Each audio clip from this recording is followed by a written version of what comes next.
I'm Greta Tita Gito Mayor. Thank you so much for subscribing this channel. Please don't forget to like, comment, share, so that others will also be equipped about their potential. And if you are new, click the subscribe and notification bell so that you will be notified whenever I will upload a new video. In this channel, you will receive Wisdom for Living. We are now on day 299. How to protect yourself from attack. So, paano natin babantayan? So, kahapon, 3 yung ating pinag-usapan. Parang 4 yung stand firm para makaprepare tayo, ma-overcome ang attack ni Satan. So, how about to protect ourselves? So, kahapon that's offensive. This time is protective.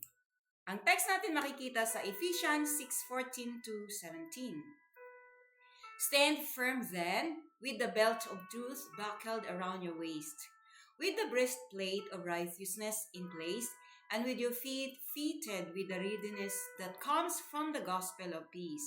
In addition to all these, take up the shield of faith, with which you can extinguish all the flaming arrows of the evil one.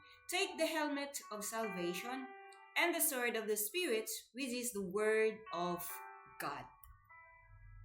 Okay, so napaka-clear ang sabi rito. Stand firm. So, yun yung last kahapon na dapat na ini-emphasize natin. Stand firm. Paano ka mag-stand firm? Continue ka lang sa ginagawa mo na i-fulfill yung purpose ni God. Continue ka lang na i-fulfill yung plans mo to reach your dream or your vision. So, standing firm because God will fight for you. Ang isang example natin na ating tatalakayin ngayon ay tungkol sa ginawa ni Nehemiah. How they stand firm, how he protect himself, and how they protect themselves from the enemies who's trying to attack them. At ito yung ginawa. Tignan natin yung ginawa nila. Nehemiah, dito sa kanyang ginawa ay mabibigyan tayo ng principle. Ano yung kanyang example? Ano yung illustration dito na kanilang ginawa na dapat nating sundin? Ang sabi rito, Nehemiah was sent by the king of Persia to return to Jerusalem and rebuild the city. Even though Nehemiah was trying to do something beneficial, certain people were angered by his plan, so they started to make trouble for him. So, yun ay makikita sa Nehemiah 2:19b. So, alam natin na si Nehemiah, may burden siya, ang dream niya, ang vision niya, na magkaroon ng wall yung kanilang lugar, ang Jerusalem. Kasi narinig niya na devastated yung Jerusalem. Pangalawa, ay wala na yung kanilang wall, sira-sira.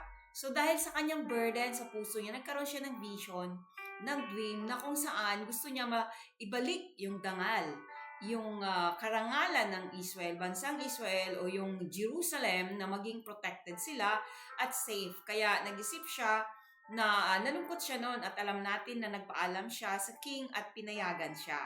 At binigyan pa siya ng letter, di ba, na kukuha ng mga kailangan at may protection. So pagbalik niya doon, even though napakaganda yung kanyang hangarin, para sa kanila, hindi para sa sarili niya. Kasi komportable na siya sa kanyang kinalalagyan, cupbearer siya ng hari eh. So comfortable siya.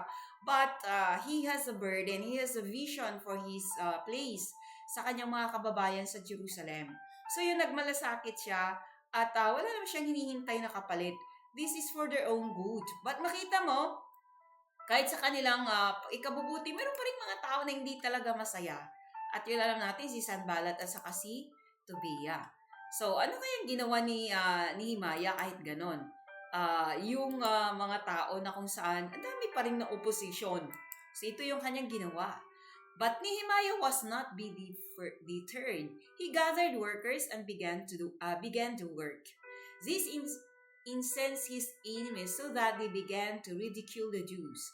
See Nehemiah 4:2b and 3b. So, ang sabi dyan na si Nehemiah, instead na ma-discourage, instead na maghinto, ay he was not deterred. Anong ginawa niya? Inipon niya yung kanyang mga kasamahan, the workers, at nagumpisa sila. At dahil dito ay lalong umusok sa galit, syempre, yung kanyang mga kalaban, yung mga kumakalaban, yung mga nag-a-against sa kanya. So, lalo silang umusok sa galit. It's like an incense for them. So ito yung ginagawa nyo, hindi kami papahadlang sa inyo. So, ganun yung ginawa ni Himaya. And then, pagkatapos nun, nagsulat pa sila kay Nehemiah na kung saan ay ginasritan. Nehemiah did not reply to the ridicule. Instead, hindi lang yung sulat, din ridicule sila. Ulitin ko, he did not.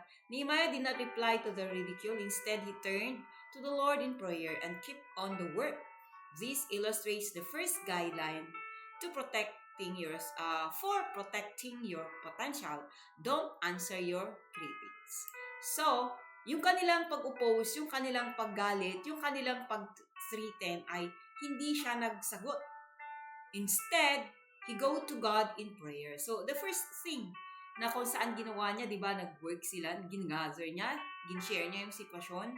Pangalawa, nung lalo silang umusok sa galit at yung ridicule nila, hindi niya pinatulan, hindi siya nagsalita, but instead, he came to God in prayer. So, ganun yung gagawin pala natin na when opposition or discouragement come, either, so pagkatapos mag-pray, matulog ka at magpahinga.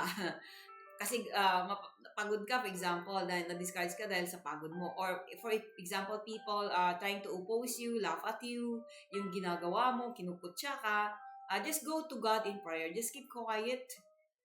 Yun yung ginawa ni Nehemiah. So ano pa ba yung kanyang sunod na ginawa? So hindi siya nag-retaliate o hindi siya nag-respond sa kanila, kundi nanalangin siya. At ang sunod na ginawa niya ito. At first, sabi niya dyan, your critic may be annoyed by you, but if you persist in your work, he becomes incensed. Nehemiah's enemies became increasingly hostile. Nehemiah responded to this new threat the same way he had answered the last one. He prayed to God and added a second line to his defense. So yung una ay nagalit, na annoyed yung kanyang mga kalaban, yung mga nag-o-oppose sa kanya, mga criticism, yung mga tao na kung saan ayaw maniwala sa kanya, at yung kanilang kalaban ay nairita. Ayun. Nairita sila kasi nagpatuloy sila sa pagtrabaho. Pangalawa, nag-pray. So, yun. Yun yung kanyang ginawa. Yun yung kanyang defense. Yun yung kanyang pag-protect sa sarili niya. Tuloy lang. Sabi ni God, be still diba? Stand firm. So, tuloy lang ang trabaho. Pangalawa, they prayed. So, yun yung kanilang gawa. At lalong nagalit yung kanyang mga opposition at na-threaten. At hindi siya na-threaten. Okay, so yun yung kanyang defense to protect himself. So, third, para yung sa atake ng demonyo or opposition, the people na kung saan nag-o-oppose sa'yo, ay ito yun. This reveals the third means of protecting your potential from attack. Allow God to fight for you. The workers stood guard, but God frustrated the plans of the attackers. Nehemiah 4:20. So, anong ginawa nila? So, yun yung, ito yung pangatlo na defense para sa sarili mo, protecting yourself, na i-protect mo ang iyong potential. Allow God to fight for you. Ano ibig sabihin? Just still, be firm, stand firm. Be still and know that I am your God, sabi ni Lord. Mine is vengeance. Ako ang magtatanggol sa inyo. Tayo laging magwawagi kasi kakampi natin si God. So, just trust in God that God will fight for you. Ipagtatanggol ka ni God. Allow God to fight for you. So, wag mong ilagay sa kamay mo. Wag mo silang papatulan, magagalit, magsasalita, o magpo-post kung ano-ano. Just keep quiet and allow God to fight for you. So, si God ang magtatanggol sa'yo at siyang gagawa ng paraan. So, God will frustrate your oppositions. Yung mga nag-oppose sa'yo. So, yun ang pangatlo mong gawin. Just stand firm. Remember, God will fight for you. At ano pang nangyari? Tignan natin kung ano nangyari. So, we will be dealing with Nehemiah here. Kumbaga, titignan natin yung ginawa niya. For a while, Nehemiah and his helpers worked in peace. Yet, they did not let down their guard. Nehemiah 4:16-18a. Thus, they employed a fourth means for protecting their potential from attack. Don't allow a lull in the battle to convince you that the war is over. Don't confuse quiet with peace. So, ano ibig sabihin nito? Yung pang-apat, instead na So, alam nila that God will fight for them, but still, they have to do their part. They have, di ba yung sinasabi sa Bible na watch and pray. So, don't just pray, but you have to watch. Kailangan ay magbantay. So, anong ginawa nila? Yung kabilang kamay ay may espada, yung kabilang kamay ay may bricks sa pag-build. Nagbi-build sila. So, kahit sila ay natutulog, nandiyan pa rin yung kanilang espada. So, hindi sila nagpakampante. So, dahil hindi sinabi mo na, God will fight for me. Be still and no, wala ka nang gagawin. You have to protect yourself also. Be watchful. Ibig sabihin, mag-ingat ka pa rin. You take care of yourself. So, kaya kailangan ingatan mo ang sarili mo. You prayed, you trust God, and then, of course, you have to protect yourself also na kung saan ay hindi ka nag-compromise. So, hindi ka, kung sa atin pa ay nag-relax-relax lang, kundi ginawa mo yung part mo. Dahil peaceful ay wala ka nang gagawin. So, ito pa. And finally, ano yung ginawa ni Nehemiah? Ito yung kanilang ginawa na dapat ay maging example at sundin natin.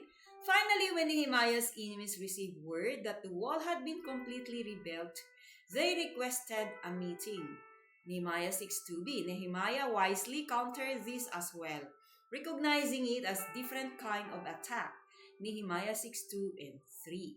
So, nung gusto nila makapagkita kay Nehemiah, so ayaw ni Nehemiah, hindi siya nakipagkita sa kanila, hindi siya na-threaten. Bakit? Sino sila para kakausapin? Anong gagawin nila? Nag-o-oppose nga sila. So, kung silang may kailangan, sila dapat ang lumapit, di ba? So, yun dapat yung attitude natin na kung saan, kagaya ni Nehemiah, hindi siyang pumunta. So, kung silang may kailangan, ikaw ang lalapit. But he didn't want to meet them.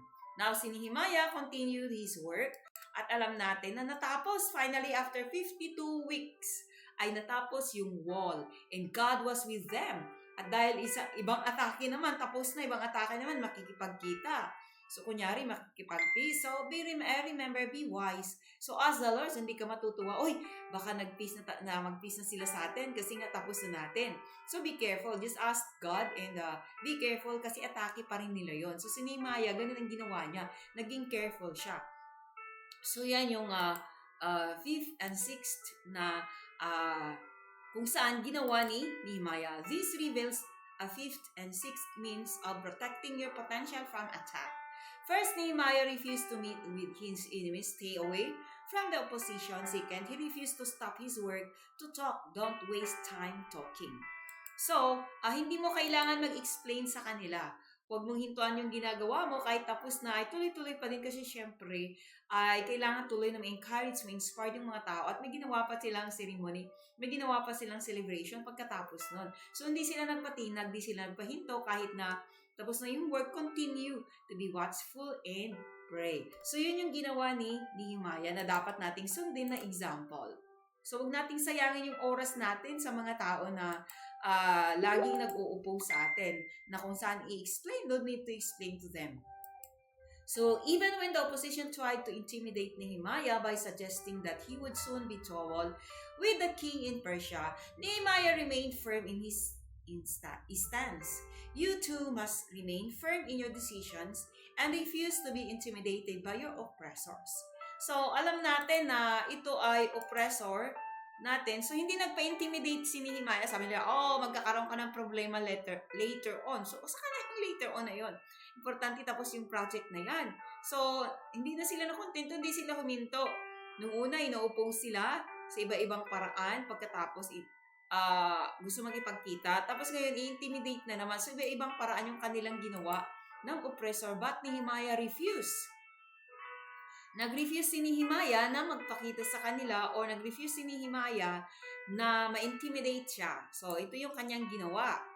These are 7th and 8th factors in protecting your potential when you are under assault.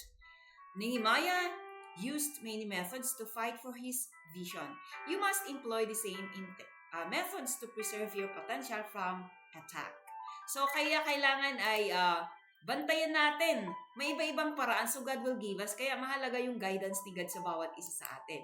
Mahalaga yung guidance sa ating mga ginagawa araw-araw, kaya dapat ay sundin natin yung example. Magandang sundin natin yung example ni Nehemiah na kung saan ay continue sa kanyang work, staying firm, at nag-pray sila, and then continue to guard with watchful and pray, at hindi siya nagpadala sa kanilang magandang, sabi nila na hangarin, makipagkita. Hindi mo sasayangin yung oras mo, at pagkatapos ay hindi rin siya nagpa-intimidate, kundi tuloy-tuloy lang siya. So dahil may vision ka, may plans ka, tuloy-tuloy ka lang sa plano mo, and pray and be watchful. So yun yung ginawa ni Nehemiah, kaya natapos yung kanilang wall at sila ay nagtagumpay. And itong aking tanong na lagi kong ginagawa at the end, what will you do to protect yourself from Satan's attack? So that's very important na alam natin kung ano yung ating gagawin, yung aking na-mention kanina. At kapag alam mo at gusto mong i-share, just leave a comment below. So, thanks for watching. God bless.